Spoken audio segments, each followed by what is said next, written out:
wellness chef and I love making healthy food delicious. And today we're streaming live with a delicious fall recipe. Let me just adjust my camera here a little bit. All right. So, yeah, I thought we would just highlight some seasonal produce today, some squash. I've got a nice winter squash here. I don't know if you've seen these before. Oftentimes they have these, at health food stores. You might have to go to like a more of a natural food store to get this kind of a squash. But this is green on the outside and orange on the inside. As you can see, that nice orange flesh. And that is a super sweet squash, let me tell you. It's kind of like a butternut squash. Those are a little bit more common. So, if you can only find butternut squash, that's fine. You can use that. This is part of a parsnip. The other part of it is cooking back here on the stove. I started earlier my little magic swap out soup so that'll be ready to go. But yeah, this is half of a parsnip. Parsnip is one of those nice starchy, sweet tasting vegetables. It's kind of like a carrot. It's like, a cousin to a carrot, but it's white and more starchy, almost like a potato.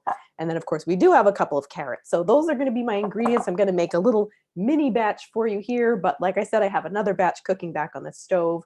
I'm going to make this soup dairy-free and yet really creamy by adding some coconut milk. Now, if you don't want to use coconut milk, if you feel like that's a little too high in fat or something, that's fine. You can use just regular, like, whatever type of milk you like, non-dairy milk, almond milk, oat milk, soy milk, whatever milk you want to use. But I like the coconut milk. It just adds a nice rich taste. You can even just use vegetable broth, by the way. You don't have to actually use a milk. You could even use apple juice or apple cider if you want more of like a kind of a sweet and fruity type of soup. That's fine too. But yeah, this is the simple kind. This is the native forest. And I like the simple one because it has no guar gum. I'm not into the guar gum or the xanthan gum or all these gums that they're adding to, dairy-free milks and coconut milk. It's a thickener basically, and it's very irritating to the digestive system. So I don't recommend having those gums added to your food. And then we're going to add a little bit of warming spices. I tend to run cold myself. You see, I'm in a sweater today. It's a little chilly out. So I've got some cinnamon and nutmeg. That's going to add a little bit of nice warming quality to the soup as well.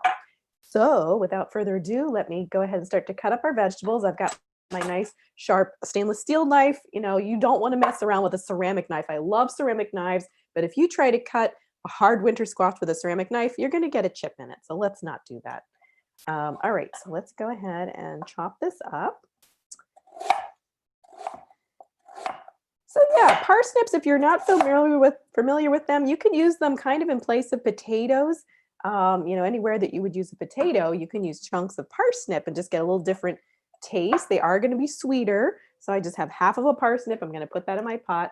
I also have a secret ingredient that's going into my soup, and this is going to make my soup even more flavorful. So I'm going to put a little piece of kombu seaweed in there. I love seaweed. You don't need to eat much seaweed to get the benefits of it. You don't need to eat huge amounts of seaweed, but just small amounts here and there are going to help to give you lots of minerals and amino acids and things like that. All those benefits that you get from sea vegetables, particularly trace minerals that are hard to get even from land vegetables. Sorry, carrots, you can't really compete with the mineral profile of a sea vegetable.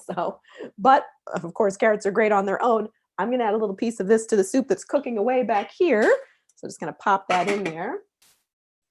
So let's chop up our carrots. Happy Friday, by the way. Hope you guys are having a nice Friday, heading into the weekend. Do you have any fun plans? All righty. So I'm just going to take off little, as I see like little bad spots like that, you always want to remove those kinds of things from your veggies and then just chop them up. I'm throwing these things into my little compost bucket here. I like to keep a compost pile. All right, so I'm just chopping these up into big chunks. I was like super quick and easy with the other batch of soup back there. I really made like literally, I cut the carrots in 4 pieces. They were like really big chunks because you're going to puree this anyway. So that's just the time saver. If you want to even leave your carrots whole, trust me, it works. So you really don't have to get crazy with super fine chopping, which is a nice time saver. I know that we're all busy. We don't have a lot of time sometimes to make these dishes. So feel free to just leave your, vegetables in big old chunks. All right, so now I'm going to chop up my squash, and you might be intimidated by this. If you've never cut a vegetable like this, you might think, how do I even get in there? So what I did, this has a flat bottom. I put the bottom side down and I just, gave one big slice in there. That's where you do need to have a good sharp and sturdy knife. Now I'm going to do another slice here. You can see I'm kind of exerting effort. It's a workout cooking, I tell you. So I just cut another big chunk off there. And this is where you want to dig in with a spoon and just get all those seeds out. So that's what I'm going to do. Just know that if you put those on your compost pile, you're probably going to start to get some little squash plants growing, but that can be fun too. Sometimes I even dry these. I actually have some drying on the counter and I'm going to save them for next year to be able to plant some. All right, so now I just want to take off this green skin. This skin is nutritious though. I don't want to just get rid of it and put it on the compost. I'm going to save this little veggie scrap, and this one I'm going to actually use to make soup stock, because I'll probably do that over the weekend. That's one of my meal prep things. Pretty much every Sunday, you're going to see a big pot of vegetable broth cooking on my stove because I like to make it from scratch. I can recycle these little food scraps. It's economical. I can make it extra nutritious by adding my,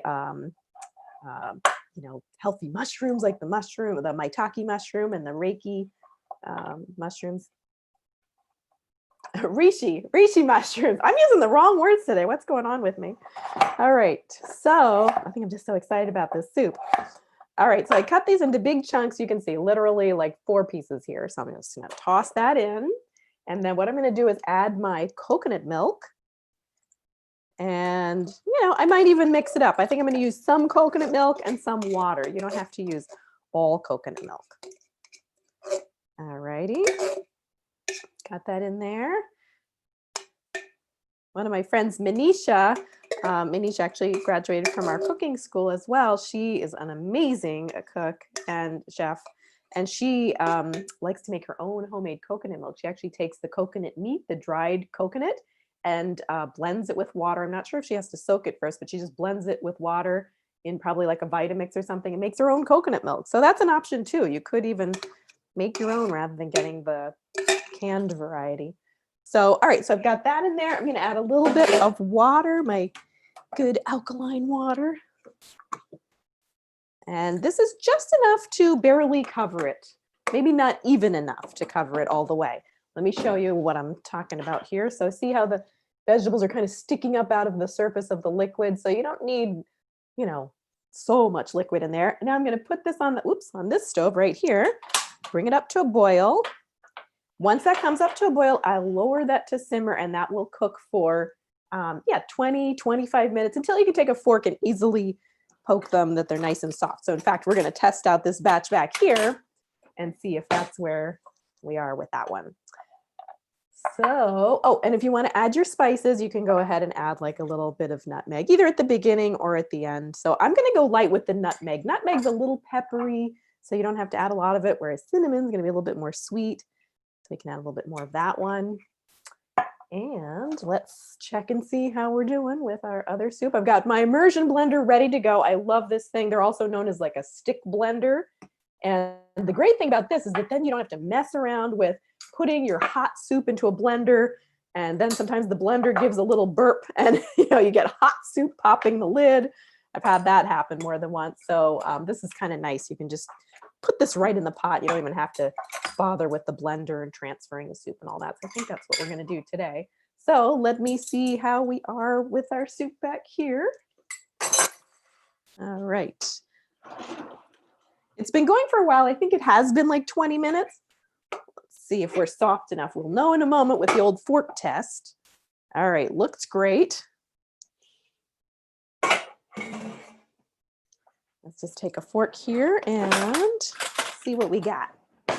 All right, totally fork tender. Now the squash is nice and tender. The harder vegetables like the carrots and the parsnip are a little firmer, but I can get through there with a fork, so they're going to be soft enough to blend. But if you want to cook it even longer to just get everything like really super fork tender, you can. But I'm going to see what we can do here with our blender. In worst case, if I need to put it back on the stove, I can, but I think that's going to blend pretty easily. Now, I did add kombu here. As you know, I kind of stuck that back in there. I should have put it on put it in earlier on. I just put it sort of at the last minute because I had forgotten to tell you the truth. So I'm going to put a little extra kombu in here just to, really get our use out of that kombu since it didn't cook long in there. But you just want to make sure you take it out before you blend. Otherwise, you're going to have a, kind of, I don't know, khaki green soup, which may not look so appealing, but we want a nice orange color. So I took that out. Now I'm going to blend. Just pop this in here. Sorry for the pureeing sounds here. Hold on a sec. Here too, if you don't have that much liquid, you just, maybe tilt the pot. Make sure that the bottom of your blender is completely immersed. It is called an immersion blender. We want to keep it immersed. Otherwise, if it's above the level of the water, the liquid, it will splatter on you. We don't want that. So if you need to lift it up or something, just like don't have it running, lift it up and reposition it over the vegetables and keep blending. A little eruption there. Whoops. Ooh. I did just get a splatter. All right. So I don't have enough soup in there to really, make the most of this blender here. I think I'm going to have to plan B. I might have to go with the blender method. Let's see. Let me give it one more time. Maybe it was the tilting here. Let me just try again. All right. I think we got this. All right. This is going to be such a nice, creamy, rich soup. Oh my gosh.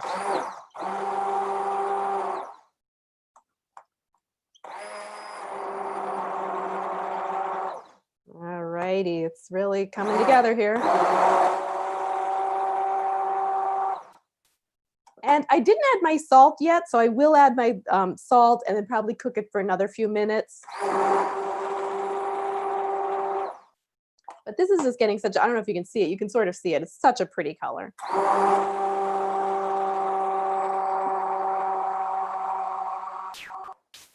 All right, we're almost ready. Ooh. All right. One more and we're good to go. And we almost have a boil going on our other batch of soup.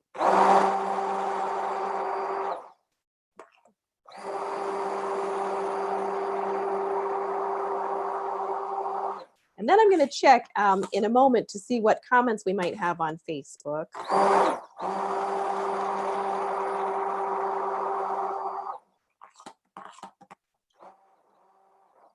All right, that is looking good.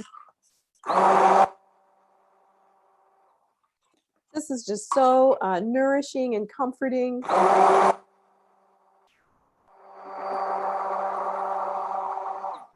All right.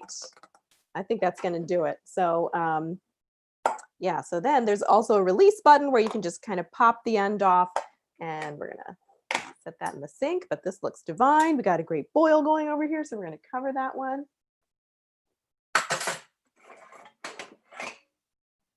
Actually, let's see. I'm not sure where that lid got to, so let's see. Might be over here. Oh, there it is. Okay. Turn this down to simmer on kind of a medium low. I am going to add just a little pinch of salt there. Cover it and let it cook.